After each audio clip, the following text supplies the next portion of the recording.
Hi, this is Tony Abbott. I wanted to talk a little bit about my early edition of A Christmas Carol by Charles Dickens.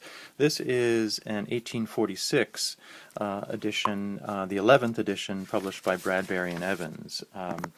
You may or may not know that the first edition came out in 1843, was published by Chapman and Hall, but due to a dispute with them, Dickens went to Bradbury and Evans to produce some of the later editions. This is one of the ones that they produced. Interestingly and oddly, both Chapman and Hall and Bradbury and Evans have produced 11th and 12th editions. The numbering was then corrected later on, but they're two 11th editions, one from Chapman and one from Bradbury, and the same with the 12th. This is the 11th edition, 1846, and if you can see the Roman numerals at the bottom there. It also says, interestingly, too, printed and published for the author by Bradbury and Evans. One thing that I've never quite encountered in bibliographic studies of A Christmas Carol, and there are many, is this strange thing that happens on the back of the title page. Normally you would have the printer's identification statement. Here we have London, Bradbury and Evans, printers, and instead of White Friars, which is where they were located, it says White Frarsy. So obvious typographical issue here, but it says White Frarsi, period. So interesting in that it hasn't really come out.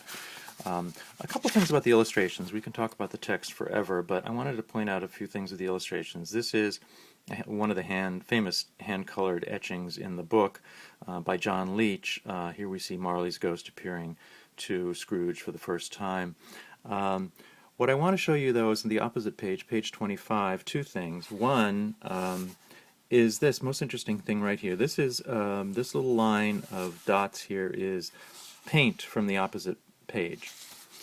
The illustrations, the hand-colored ones, were one-sided leaves, a little bit heavier than the page, the text page, and they were bound in, but obviously not too long after they were painted because the paint on this was still wet when it came into contact with this text page. You'll also see, if I pull back, the sort of the round foxing which occurs and balances almost exactly with the shape, a mirror image of the shape of the illustration.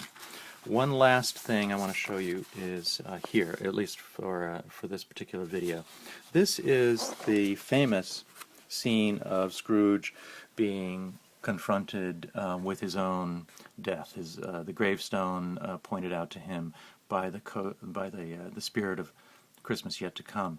One thing that you don't see when you find reproductions of this illustration is the real quality of hand coloring.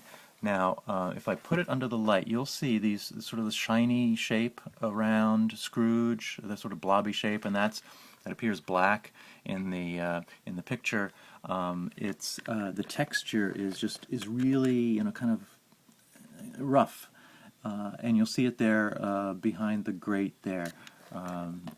Almost looks like spirits' faces there, and here and there on the back side of the spirit.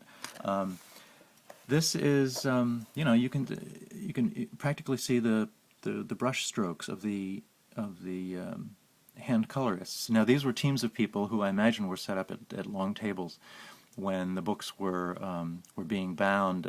They would get these black and white etchings and hand color them according to instructions from John Leech, because they all look pretty much the same, although some details differ. Anyway, that's just a couple things about the 1846 11th edition by Bradbury and Evans.